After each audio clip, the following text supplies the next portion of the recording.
Master पूर्वी के लिए बना दिलन। अरे वाह वाह वाह वाह। एक लाइन ये गजब की पूर्वी है और बड़ी पसंदीदा पूर्वी है, समाजवादी पूर्वी है। क्या कहना है बेटा? आवा। कुछ दिन पहले जब लोकसभा का चुनाव चल रहा था, पूरे देश से एक आवाज आ रही थी। वाह वाह। कौन आवाज बेटा? क्या बात है? अरे देशवा भाईल दीवाना यद कुल कुंवर कन्हैया के।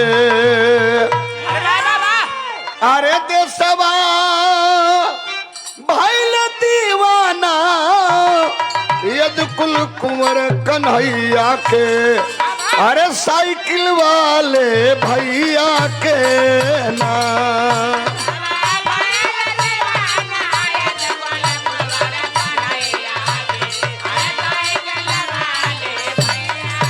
मिलान में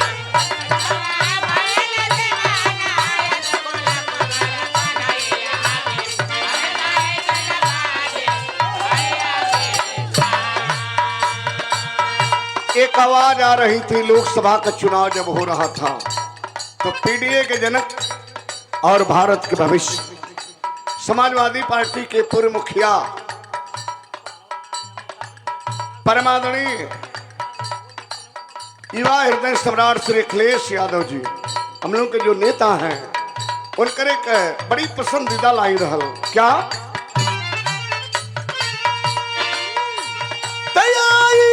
समाजवादी सत्ताई है कहला बच्चा बच्चा।